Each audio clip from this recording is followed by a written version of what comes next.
Hi there, this is Charlie Tandacharry and this is my 5-minute reflective report. In this report I'll be going through reflecting my 2 tracks I've made.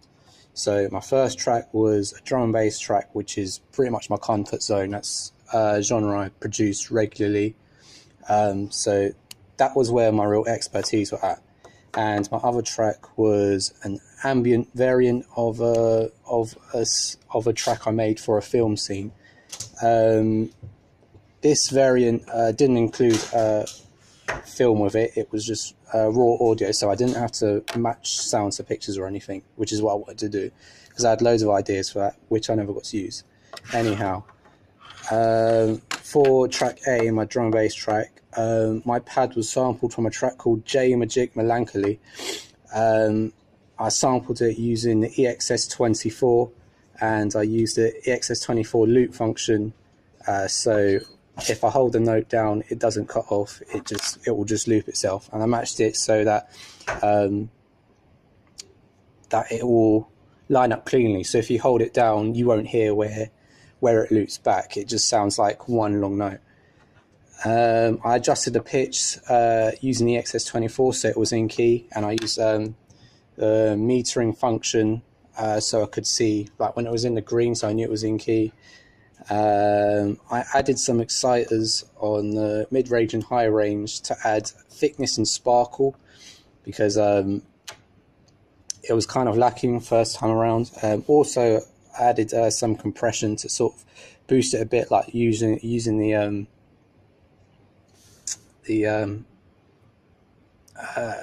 makeup function mainly with that.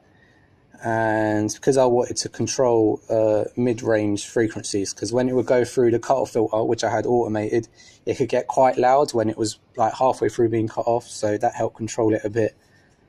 I also added some filter cutoff modulation using the EXS24 LFO2, which automates to give an ARP effect when desired, like when I use automation. And yeah, that's the pad I used. The snare was sampled from Alvin Cash Keep On Dancing, and I use it to layer over the breaks and drums in that track, just to let the snare like cut through a bit. I had quite a short decay on it, because the original tempo was like, for the song sample was like 120. This is 170, so it needs to be much tighter, so I used short decay on that. I added a light bit of drive and a light bit of resonance, just to let it cut through a bit better, but not so much that it sounds unnatural, because I prefer to maintain a natural sound. The main break was sampled from Dennis Coffee Scorpio. I used a high pass filter so that it didn't interfere with the kick much, because I had like a clean 909 kick, and if I had that natural kick with it, it would just distort. Yeah, again, minimal editing, because I wanted to maintain a natural sound. Shakers were sampled from Bakaya Rhythm and Steel Band Leventil Road March. High resonance was applied, as it's the shakers I'm using, and so you really want to get like that high end kick, so it cuts through. And I added a little bit of reverb, and again, short decay, because it's a much higher tempo, so it's just tighter. All the EXS24 drum samples I use, so not the pads but everything else, add slight pitch randomizer, so that it would sound like, again, maintaining that natural sound, which is what I like. The track has like quite nice progression. I learned a lot about track progression as I was making this track, funny enough. Most of it was like through using automation. My overall response to the track is that it was a good track. My faults with it are that the high ends, when I compared it to other tracks, so I took it home, had a little mix of it like against other tunes of the same genre, and I noticed that it didn't quite have like the same sort of sparkle in the high ends, but it did have a nice like low range bass, so that was good.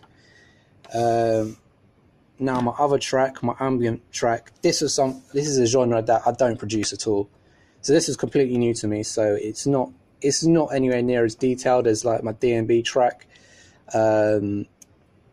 yeah, like I said before, it was a variant of a track I made for a piece of film.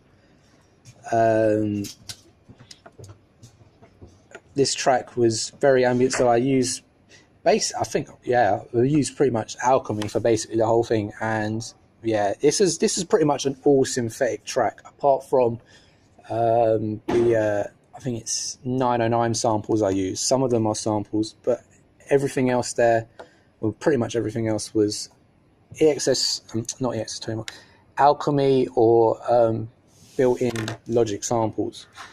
Again, with that track, like, I was very heavily focused on the automation to develop like the track progression.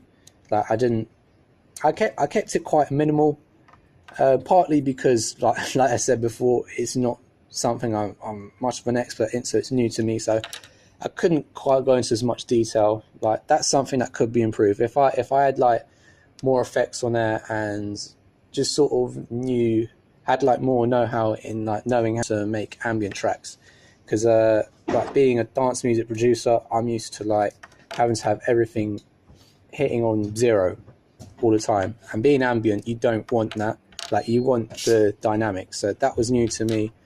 I probably could have executed that better, but yeah, also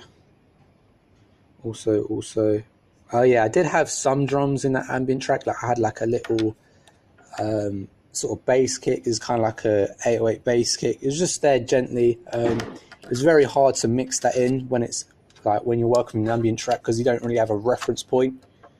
Like, usually I use like my drums as a reference point when I'm mixing down, but with this, it was quite hard. But overall, I would say, given that I'm not really an ambient music producer, that ambient track, for someone that hasn't really produced that before, was pretty good when you consider that. But I think overall, if you compared it to someone that knows what they're doing with ambient tracks, it's probably not that great. It's nowhere near as detailed as like some of the other stuff you'd hear from like experts out there.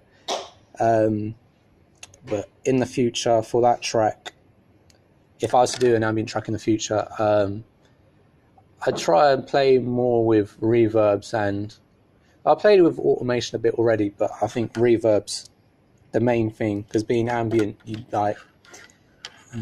want it to be as unintruding as possible. And I think I barely used any reverb on this track. It was mostly just automation, like cut-off automation, automation with filters and effects and that kind of thing. There was actually some decent like musical track progression on there. Considering, again, like, I don't have much experience with music theory, is actually pretty good. Like, the way I got like my chords to progress, it made like musical sense, in my opinion. That can also be applied to like my first DMP track I was talking about. Yeah, again, like, the musical progression, it's not the most musical track in the world. Like, it's not super melodic, but it makes sense and it progresses nicely. And I think that will wrap up my reflective talk. Thank you for listening.